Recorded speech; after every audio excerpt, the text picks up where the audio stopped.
I got into the hobby actually when I was a kid. I spent a lot of time at Ed Schock's Toy and Hobby Shop in Glendale. I started working there when I was 14, so I've been around the hobby a long time. And I really loved helping customers with their hobbies. I mean, you know, that service attribute. So I was very interested in model railroading, and I just enjoyed, you know, collecting them and working on a layout of my home pretty much every day. Get away from work, go down and paint figurines for 30 minutes or build a building or whatever. My kids set up my eBay account and they made it Mr. Muffin's Trains because I used to tell them stories about the Muffins when they were little. They thought they could get even with me. And I had shirts made and I'd go to train shows and everybody knew who Mr. Muffin was. I said to my wife, wouldn't it be nice if we could put my train layout in a public space so other people could enjoy it? She thought that was a great idea. So we rented 1,800 square feet in Carmel and we built a big layout there. And we opened it to the public, very popular. We became constrained in Carmel in the second location. And so we bought 7 acres west of Atlanta, Indiana. Already had a house on it. Moved up here and we started to build a building. And my wife, who's a lot smarter than me, said, you know, there's already big buildings for sale in Atlanta. There's nothing in downtown Atlanta. Why don't we buy a building in downtown Atlanta? So we bought this building, which was built in the late 1800s. It was originally a mill. So the layout here we have now is 60 feet long and 40 feet wide. It has a lot more track than the layout we had in Carmel. We have 13 independent loops to track. I believe we have the 3rd largest public layout in the United States. We have hosted scenery workshops here. Some of the scenery you see was actually made by people that came where we could teach them how to do scenery techniques and they can practice in our layout. So we have a lot of trains here. We run them all digitally using iPads, and that's how we can run the trains. We can put multiple trains on the same track at the same time. Basically run our trains on Saturdays. I'm in here on Sunday as well. Occasionally we get people that come on Sunday. During the winter months, we get 300, 400 people on a Saturday come.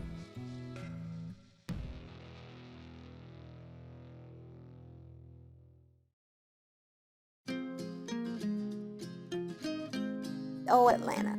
Let's go back to the early 1800s. Michael Shields got a land grant to the west of town here, and that was going to become Shieldsville, and it did become Shieldsville. And then in the 1850s, the railroad track came through, but it came through over here, about a half a mile from where its town was. And this is where the town grew from because of the railroad. Then it was called Buena Vista.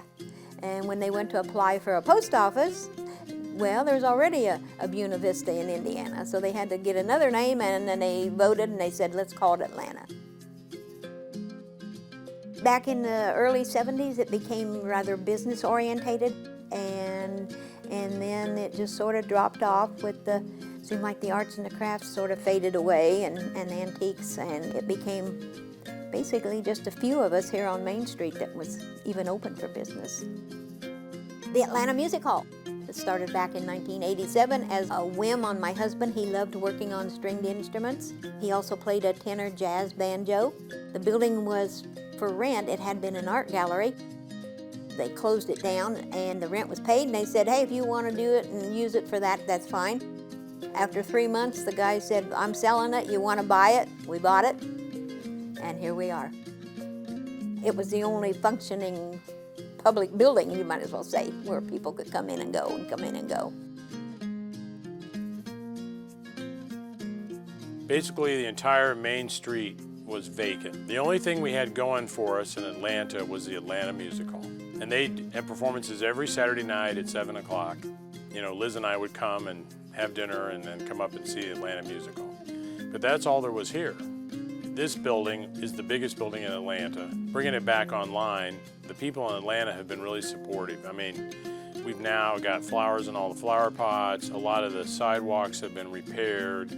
You know, we've done an awful lot to downtown Atlanta. You know, in my vision, some point in the future, everything in downtown Atlanta is going to be part of a destination. The Nickel Plate Express is an excursion railroad that runs here in northern Hamilton County. It runs from Atlanta south to Noblesville. The track that's outside our doorway here is the historic nickel plate track. It's how the Nickel Plate Railroad got into Indianapolis. And that track is within the first 75 miles of track that was laid in Indiana. Having that right here is pretty cool. Basically, a coalition came together and won the rights to run a train on there. So it's something that Liz and I are real proud to be part of starting. We care an awful lot about Atlanta since we've come up here and we live up here. I'm really proud that these activities that started as a hobby have grown to the point that we're providing employment for people, and that we've got people that have got good jobs and something to do. We enjoy being a destination. We enjoy entertaining people. That just means a lot to us. On the weekends, particularly, Main Street is much busier than what it used to be when the buildings were all more or less shut up and nothing in them. He opened a cafe down here, the Choo Choo Cafe, and that got us another little restaurant in town, someplace to eat. People can see, oh yeah, you know, you'll say something to them, have you seen the train layout? No? Oh, well, come on down, and they'll do it, and then they'll talk about it, you know, how much they really enjoyed just watching it and being there all afternoon practically, some of them. I think we have a shared vision for what we'd like to do in Atlanta. We've helped organize a civic league called Atlanta on Track, where a bunch of Atlanta people come together and talk about how we would like to develop Atlanta and what additional things we'd like to do. I think we're going to continue on the theme of making Atlanta a destination for families. We have lots of ideas, lots of suggestions. I think in the long run, you know, we'll have a lot more to do and see in Atlanta than Mr. Muffin's Trains and the Choo Choo Cafe.